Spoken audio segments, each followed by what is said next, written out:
Hey guys, I'm back again. Today I want to talk about learning curve, which is very relevant concept in our life. As I've heard in one of the proverb that you become better every time you try one more time. This really translates the objective of the learning curve. You might have observed that in life, whenever you try to learn some new skills, such as to dance, cooking, riding a bicycle, or trying to code, it needs lots of practice at the beginning, but as you keep trying, your goal is that you become better and better, and the things get done in quick time. Let me give you a simple example to understand more about the learning curve. Suppose you want to bake a cake. At first time, you will invest a lot of time researching about recipe and the steps how to bake a cake. And for example, at the first attempt, it took 3 hours to bake a cake, from researching to having a product. Baking a cake. And when you try for the next time, in second attempt, as you are already acquainted with some skills and your preparation will be bit faster than the first. It took you only about 2.5 hours. And in third attempt, it only took about 2 hours. Fourth attempt, it took you 1.5 hours. In fifth attempt, it took you 1.4 hours, and so on. So you get the trend from daily example that the time you take to bake a cake, every time the time decreases, and your goal is to bake a cake. The time required has decreased. So your performance is measured in terms of time taken to bake a cake in each attempt. And we see that every time the time to bake a cake is decreasing. So if we try to represent in a graphical manner, let this be number of trial number, let this be time taken in hours. If this is the trial number and this is the total time taken, so if you see the trend, the time taken to reach the goal, that is to bake a cake, is decreasing every trial that you make. So what we can get from this graph is that there is negative relationship between the trial number and the time taken. In each additional trial number, the time required to reach a goal, that is to bake a cake, is decreasing. That is, in each additional trial, you gain extra expertise, extra knowledge, which helps to improve the learning and achieving of the goal. So from this example, now we can define what is learning curve. The learning curve represents the correlation between the performance and the number of the attempts or time taken to achieve it. So there are two parameters that we should keep in mind, which is performance, and number two is time or number of attempts.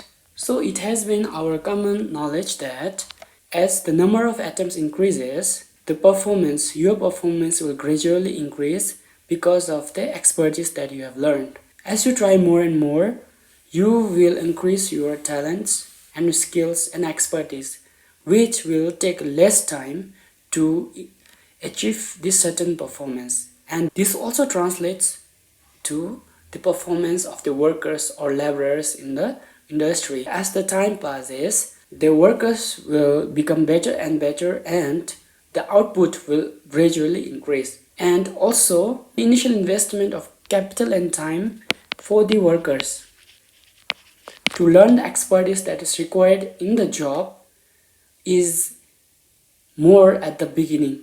As the time passes, the workers' expertise and skills increases, which then decreases the capital and time. Therefore, the investment towards learning the skill for the workers is considerably high at the beginning when they start learning the skills. As the time passes, it decreases. Now, there are two definitions for learning curve. Number one is generalized definition. This generalized definition of learning curve is used to express the time taken learn a new expertise or skill. The new expertise can include like trying to ride a bike or trying to excel in some video games. And thus it is qualitative definition of the learning curve.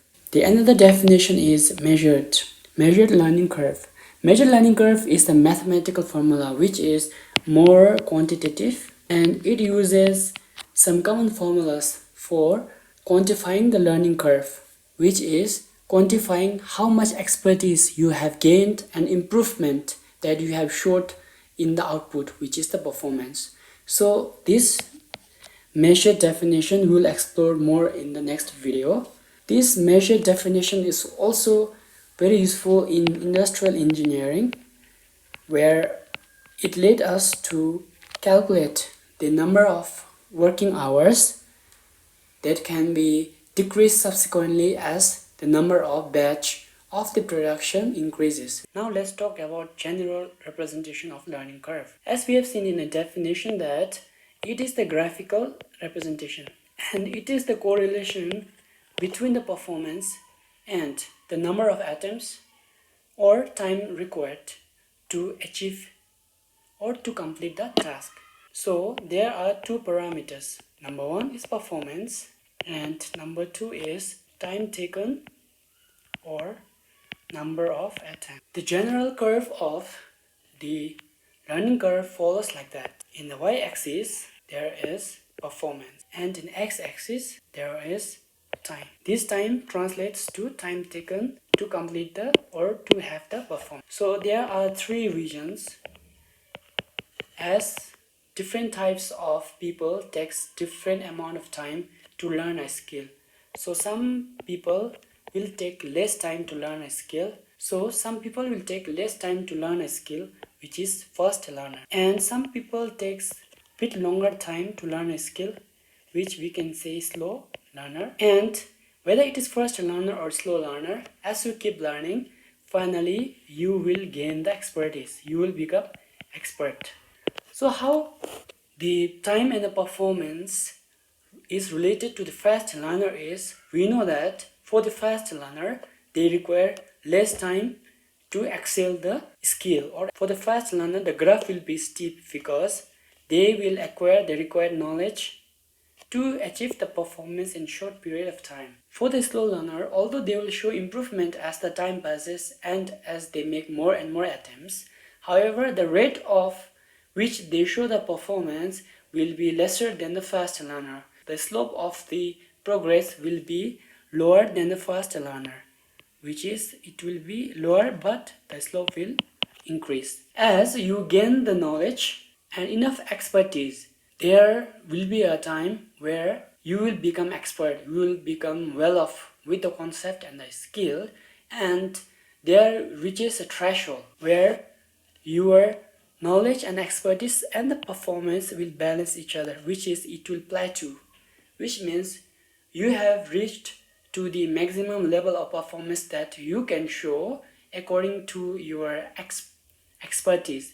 But this is the optimum progress that you can make, and it requires more and more effort just to increase. Now let us talk about types of learning curves.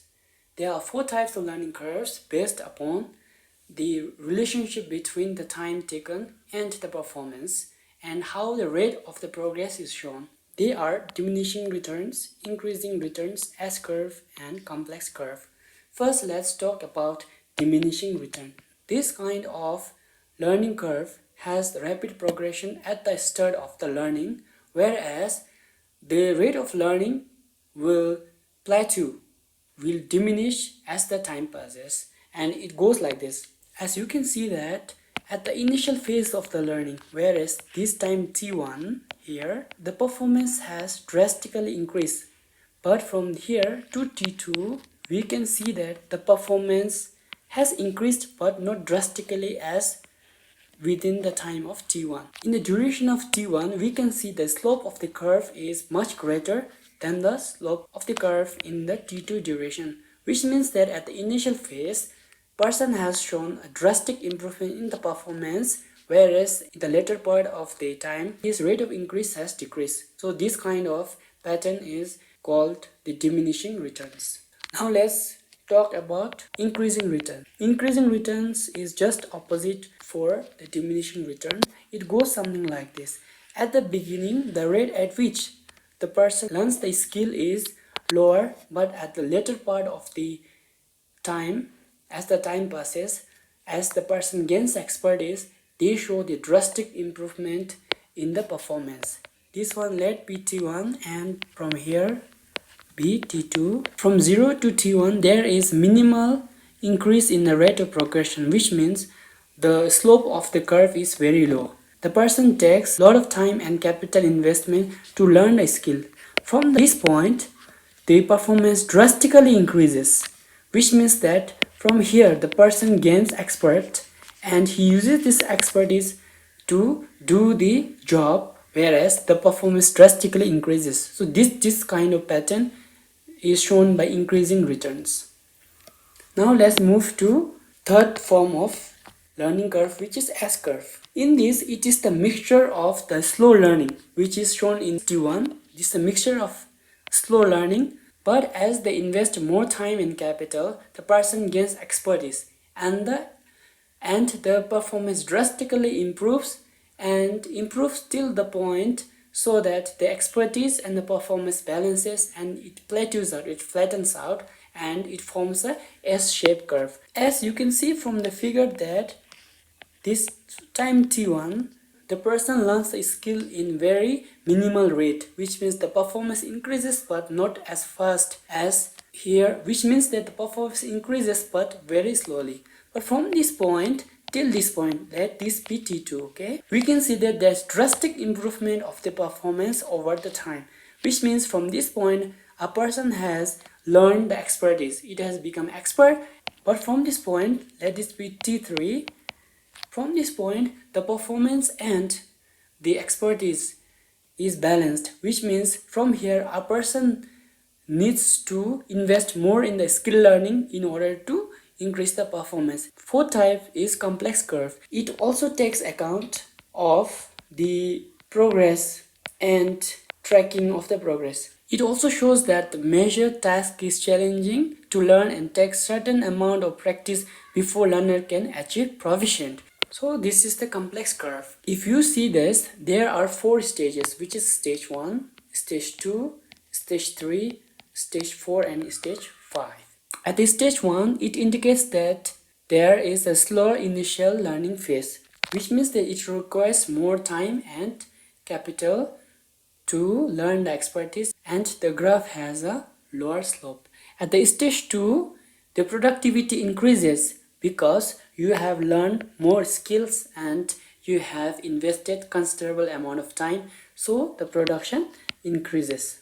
At the stage 3, it indicates that the learning is plateauing in their proficiency once they have reached a certain mastery of the skill. At the stage 3, it shows that they have reached to the maximum skill that they can obtain and it has been plateaued, which means the rate of increase of performance with regards to time is been low. They have reached to the certain proficiency that they cannot increase the performance further. In the stage 4, the learner realizes that now they have to learn further skills in order to improve, because till now they have reached to the highest level, they cannot increase the performance further. Now they realize that although they have reached to the highest knowledge as possible, now their performance is plateaued. But from here, now they realize that now they can do better by improving, by learning new skills. So at the stage 5, it is called the overlearning. At the stage 5, now they have gained lot of expertise. Now they have overlearned the skill, where their skill has become automatic and muscle memory, which means that now they can improve the performance because the skills are being overlearned and now it is at the tip of the hand, so they can drastically improve the performance. In next video, I will touch more on the measured learning curve, which is industrial based and mathematical based. I hope you have enjoyed this video, and don't forget to like, share and subscribe if you enjoy my content. Thank you.